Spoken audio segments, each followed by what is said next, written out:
आत्मीय परिजनों के सवाल थे कि वास्तु घर में परेशानी रहती है, चिड़चिड़ापन रहता है, कुछ दिक्कतें हैं, आवागमन कम है, पैसे का आवागमन रुका हुआ है, व्यापार में बढ़ोतरी नहीं हो रही है, घर में बच्चों को शिक्षा में परेशानी आ रही है, मतलब इन है बहुत सारी तरीके की परेशानियाँ आ रही हैं।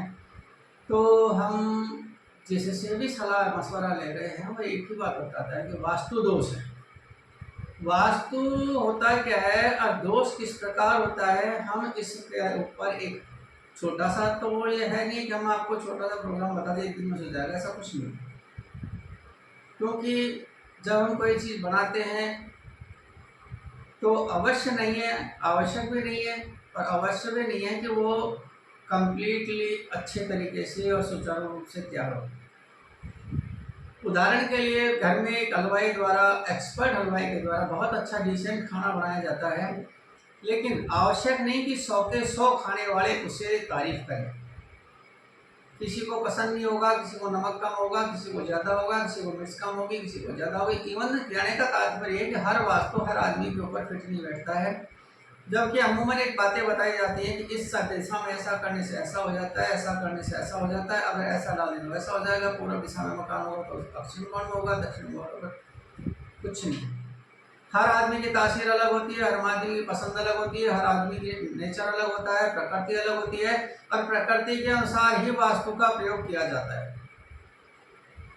जरूरी नहीं दक्षिण दिशा का मकान आपको अशुभ रहे और ये भी जब आवश्यक नहीं है कि पूर्व दिशा का मकान आपको शुभ रहे।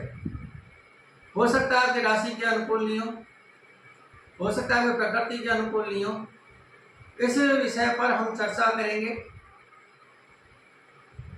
अगले पार्ट में।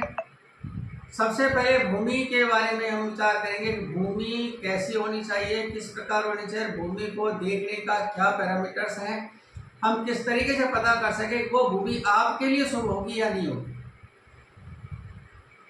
मैं पहले भी बता चुका हूँ, उन्हें एक बार निवेदन कर रहा हूँ कि हर भूमि हर आदमी के लिए सूटेबल नहीं होती, हर खाना हर आदमी के लिए सूटेबल नहीं होता।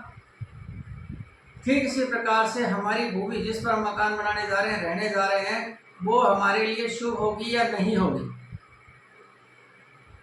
आगामी अंक में इसके ऊपर विस्तार चर्चा करेंगे और प्रयास करेंगे आप तक बातें पहुंचाने का।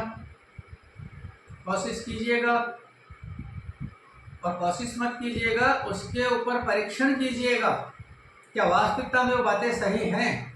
अब सही हैं तो अपने इष्ट मित्रों तक पहुंचाइएगा ताकि भ्रमजाल से हट जाएं।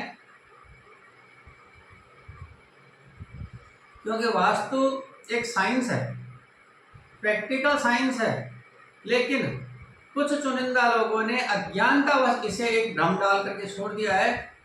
बस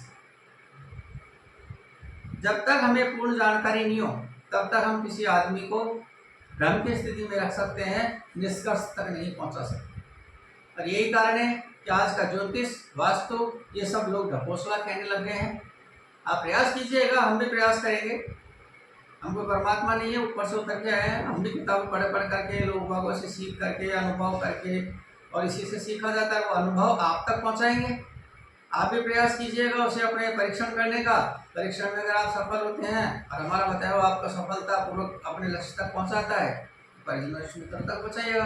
आपको लगता है चैनल के माध्यम से बातें अच्छी आ रही हैं, सटीक आ रही हैं और लाभ उपयोगी हैं, तो चैनल सब्सक्राइब कीजिएगा, फॉलो कीजिएगा, लाइक कीजिएगा।